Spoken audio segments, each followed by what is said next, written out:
오늘은 한 어머니의 진솔한 이야기를 들려드리려고 합니다. 평생 자식들을 위해 살았지만 정작 본인의 노후는 준비하지 못한 어머니. 과연 그녀에게 무슨 일이 벌어졌을까요? 많은 분들이 공감하실 수 있는 이야기입니다.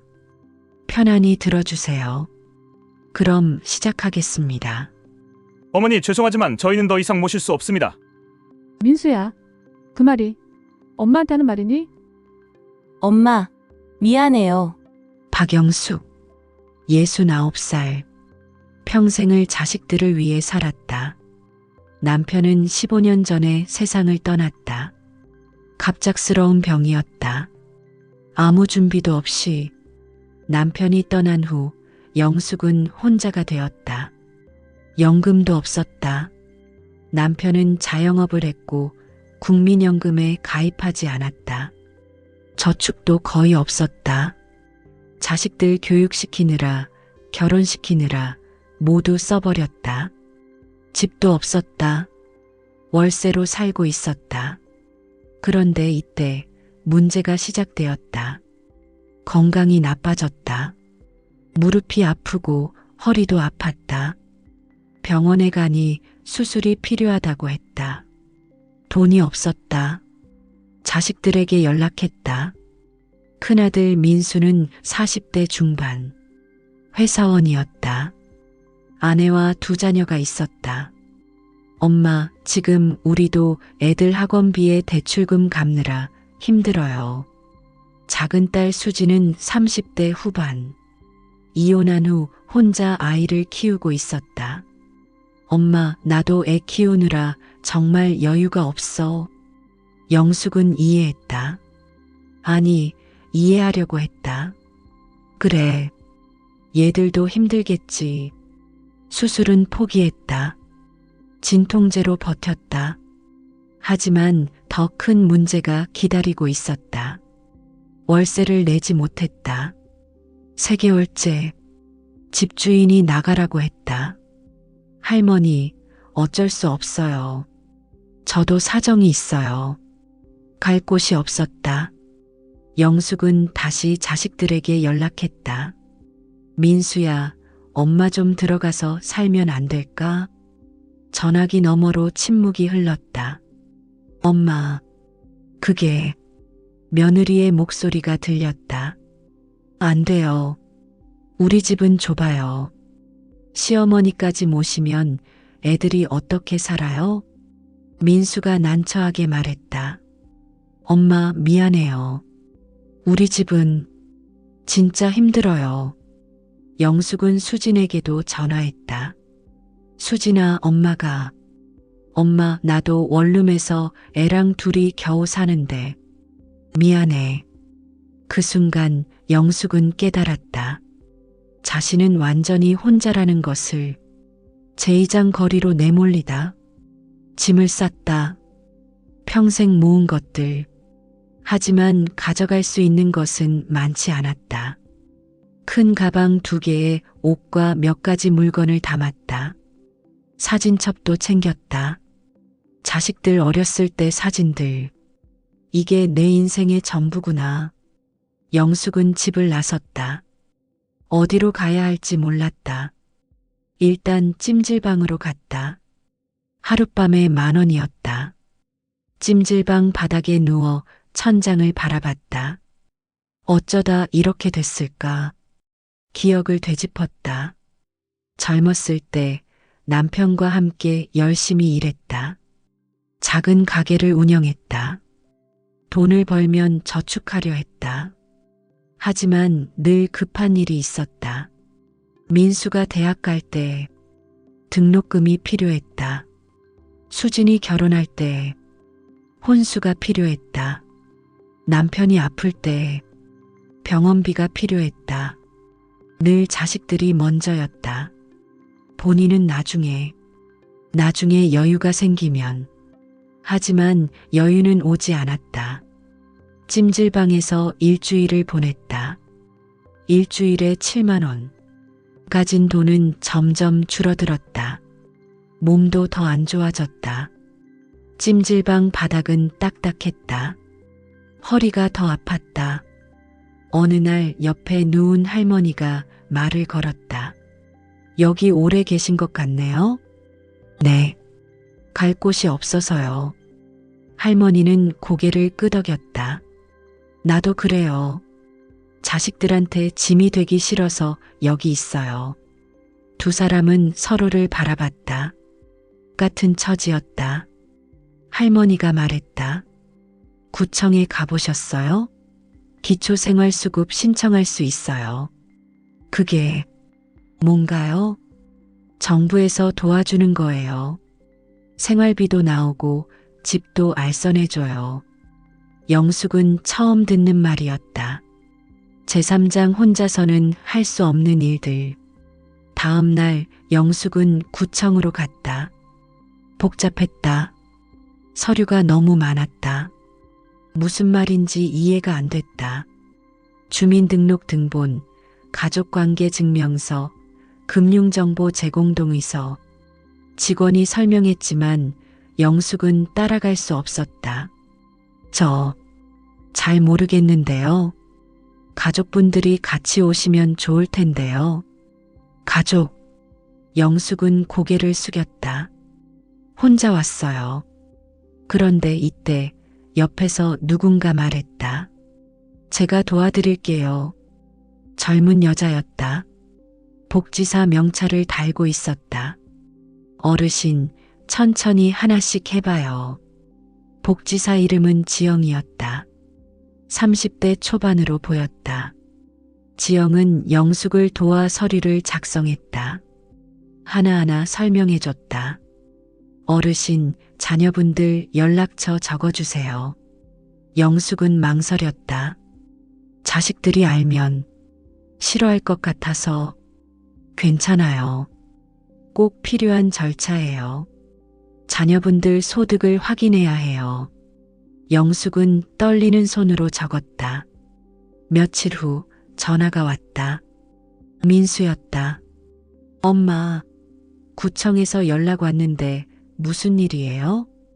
그게 엄마가 기초생활수급 신청을. 그걸 왜 신청해요? 창피해서 어떻게 살아요? 민수의 목소리는 화가 나 있었다. 우리 체면이 어떻게 돼요? 동네에 소문나면? 미안해. 엄마가 다른 방법이 없어서. 진짜. 알았어요. 제가 알아서 할게요. 전화가 끊겼다. 영숙은 가슴이 무너졌다. 내가 자식한테 짐이 됐구나.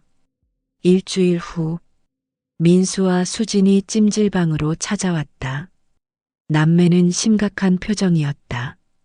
엄마, 우리 얘기 좀 해요. 세 사람은 찜질방 로비에 앉았다. 민수가 입을 열었다. 엄마, 수급 신청 취소하세요. 왜? 우리가 부양 의무자로 걸려요. 그럼 우리한테 경제적 부담이 와요. 수진도 거들었다. 엄마, 나도 지금 정말 힘들어. 애 키우느라 빚도 있고. 영숙은 이해할 수 없었다. 그럼 엄마는 어떻게 살아? 엄마가 일을 하시든가. 69에 무슨 일을 하라는 거니? 침묵. 민수가 고개를 숙였다. 엄마, 미안해요. 하지만 우리도 살아야 해요. 엄마도 살아야지. 그러니까 엄마가 왜 준비를 안 하신 거예요? 민수의 목소리가 높아졌다. 아버지 돌아가시고도 몇 년 있었잖아요. 그때 연금이라도 들으시지. 그때는 너희들 도와주느라. 그게 지금 무슨 소용이에요? 결국 우리한테 짐 되잖아요. 말이 끝나자 민수는 자신이 한 말을 후회했다. 미안해요, 엄마. 제가 너무. 하지만 이미 늦었다. 영숙의 눈에서 눈물이 흘렀다. 그래, 엄마가 짐이구나. 미안하다. 어머니, 죄송하지만 저희는 더 이상 모실 수 없습니다. 민수가 공식적으로 말했다. 마치 통보하듯이. 수지는 고개만 숙인 채 아무 말도 하지 못했다. 두 남매는 떠났다. 영숙은 홀로 남았다. 한 달이 더 지났다. 돈은 바닥났다. 찜질방비도 낼 수 없었다. 영숙은 길거리로 나왔다. 처음으로 노숙을 하게 되었다. 지하철역 구석에 앉았다. 짐을 옆에 두고 사람들이 지나갔다. 아무도 쳐다보지 않았다. 내가 이렇게 되다니. 배가 고팠다. 하지만 돈이 없었다. 그런데 한 젊은 여자가 다가왔다. 지영이었다. 복지사. 어르신, 여기 왜 계세요? 지영 씨. 지영은 영숙을 부축해서 일으켰다. 어르신, 복지관으로 가요. 거기서 일단 식사라도 하세요. 복지관에서 따뜻한 밥을 먹었다. 며칠 만에 먹는 제대로 된 식사였다. 지영이 물었다. 자녀분들은요? 모시지 못한대요. 그럼 혼자 계신 거예요? 영숙은 고개를 끄덕였다. 지영은 한숨을 쉬었다. 어르신 같은 분들이 정말 많아요. 자식 키우느라 본인 준비 못하신 분들. 내가 바보였나 봐요. 아니에요. 잘못한 게 아니에요. 지영이 영숙의 손을 잡았다. 다만 시대가 달라진 거예요. 옛날처럼 자식이 부모를 모시는 게 당연하지 않은 시대가 된 거죠. 그럼 우리 같은 사람들은 제도의 도움을 받아야 해요. 그게 부끄러운 게 아니에요. 지영은 다시 한번 수급 신청을 도와줬다. 이번에는 자녀 부양 의무 면제를 신청했다. 자식들이 실질적으로 부양하지 않는다는 것을 증명하는 절차였다. 힘들었다. 서류도 많고 증명도 복잡했다. 하지만 지영이 옆에서 도와줬다. 한 달 후 승인이 났다. 영숙은 작은 원룸을 얻었다. 정부 지원 주택이었다. 넓지는 않았다. 하지만 내 방이었다. 비바람을 피할 수 있는 곳. 생활비도 나왔다. 매달 50만 원 정도. 넉넉하지는 않지만 생존할 수 있었다. 의료 지원도 받았다. 무릎 수술을 했다. 무료로. 처음으로 숨을 쉴 수 있었다. 하지만 외로웠다. 작은 방에 혼자 TV만 보며 하루를 보냈다. 어느 날 지영이 찾아왔다. 어르신, 복지관에서 프로그램 하는데 오실래요? 무슨 프로그램? 노인 일자리 사업이요. 간단한 일도 하고 사람들도 만나고. 영숙은 망설였다. 내가 할 수 있을까? 물론이죠. 같은 처지의 어르신들 많이 계세요. 영숙은 프로그램에 참여했다.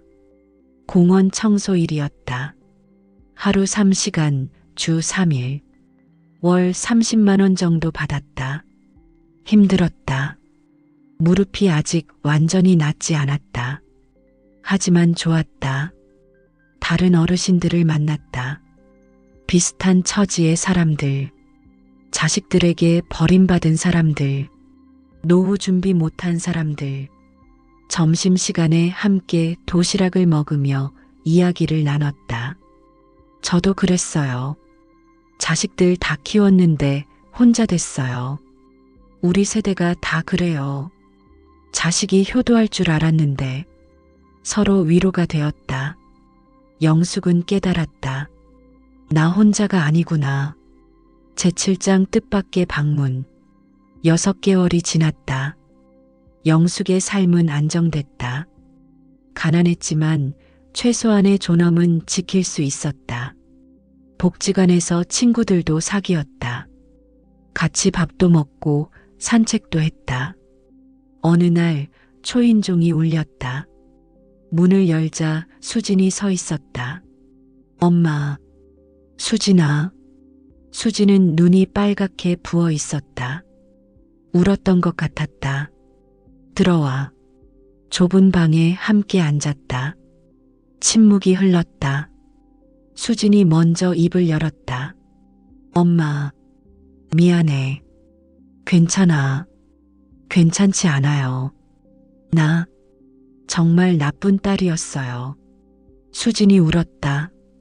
엄마가 이렇게 사는 줄 몰랐어요. 아니, 알고 싶지 않았어요. 영숙은 딸을 껴안았다. 괜찮아. 엄마는 괜찮아. 엄마, 이제라도 우리 집에 오세요. 영숙은 고개를 저었다. 아니야. 여기가 좋아. 뭐가 좋아요? 이렇게 좁은 방이. 여기는 내가 짐이 아니야. 내가 독립적으로 살 수 있는 곳이야. 수지는 이해할 수 없다는 표정이었다. 영숙이 설명했다. 수진아, 엄마는 자식들한테 짐이 되고 싶지 않아. 너희들도 너희 삶이 있잖아. 하지만 엄마, 그리고 엄마도 이제 알았어. 내 인생은 내가 책임져야 한다는 걸. 영숙은 창밖을 바라봤다. 늦었지만 이제라도 배우고 있어. 혼자 사는 법을. 정부 도움 받는 것도 부끄러운 일이 아니라는 것도. 수지는 눈물을 흘렸다. 엄마, 정말 미안해요. 미안하다고 생각하지 마. 대신 영숙이 딸의 손을 잡았다. 너는 준비해. 너의 노후를. 엄마처럼 되지 마. 그 말에 수지는 더 울었다. 한 달 후 민수가 찾아왔다. 어색했다. 마지막으로 만났을 때 했던 말들 때문에. 엄마, 수진이가 얘기해줬어요. 엄마가 여기서 지내신다고. 그래. 민수는 방을 둘러봤다. 좁고 낡은 방. 가슴이 아팠다. 엄마, 제가 정말 잘못했어요. 괜찮아. 괜찮지 않아요. 민수가 소리쳤다. 저는 정말 나쁜 아들이었어요. 엄마한테 그런 말을 하다니. 민수야, 너도 힘들었잖아. 그래도 그렇지. 어떻게 엄마한테. 민수는 무릎을 꿇었다. 용서해 주세요. 제발. 영숙은 아들을 일으켰다. 민수야, 일어나. 엄마가 화난 건 아니야. 하지만 대신 엄마 말 좀 들어줄래? 영숙은 아들을 안쳤다.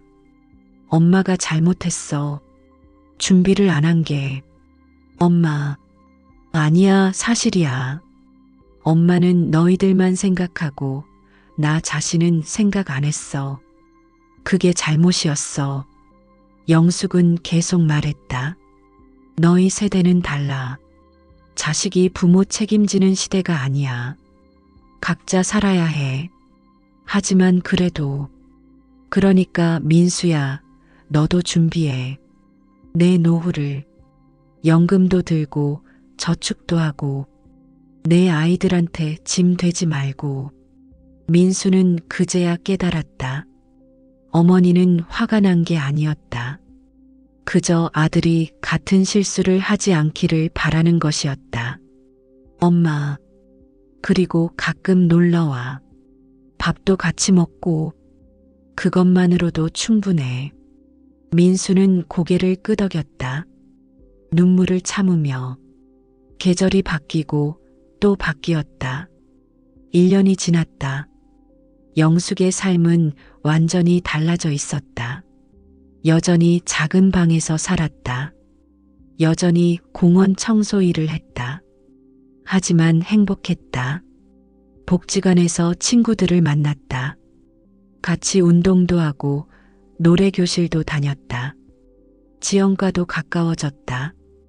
가끔 같이 차를 마시며 이야기를 나눴다. 어르신 많이 밝아지셨어요. 그래. 네. 처음 봤을 때랑 완전히 다르세요. 영숙은 웃었다. 지영 씨 덕분이에요. 아니에요. 어르신이 스스로 일어서신 거예요. 어느 일요일, 초인종이 울렸다. 민수와 수진이었다. 그리고 손주들도 함께. 엄마, 우리 같이 밥 먹으러 가요. 어머, 갑자기. 엄마 생신이잖아요. 잊으신 거 아니죠?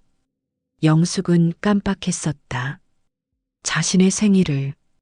70살이 되셨어요, 엄마. 가족들은 근처 식당으로 갔다. 작은 식당이었지만 따뜻했다. 밥을 먹으며 이야기를 나눴다. 손주들이 제잘거렸다. 할머니, 저 이번에 시험 잘 봤어요. 그래, 우리 손주 대견하네. 민수가 봉투를 꺼냈다. 엄마, 이거 받으세요. 이게 뭐니? 용돈이요. 많지는 않지만. 영숙은 손사래를 쳤다. 아니야, 괜찮아. 엄마는 충분해. 그래도 생신인데. 민수야, 이렇게 같이 밥 먹는 것만으로도 충분해. 진짜로. 영숙은 진심이었다. 돈이 아니었다. 가족이 함께 있다는 것. 그것만으로 충분했다. 수진이 물었다. 엄마, 요즘 어떻게 지내세요? 좋아. 친구들도 많이 생기고 할 일도 있고. 힘들진 않으세요?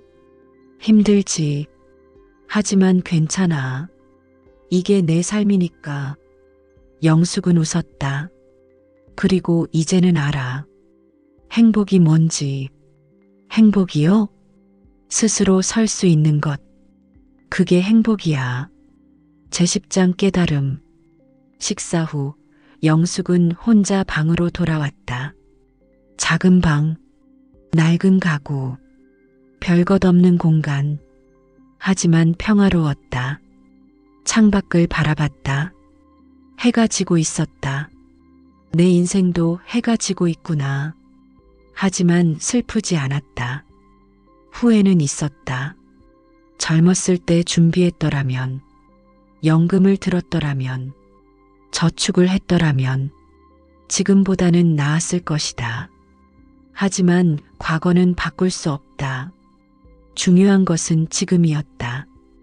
영숙은 수첩을 꺼냈다. 최근에 쓰기 시작한 일기장. 적었다. 오늘 아이들이 와서 생일 축하해줬다. 많이 웃었다. 행복했다. 내일은 복지관에서 노래교실이 있다.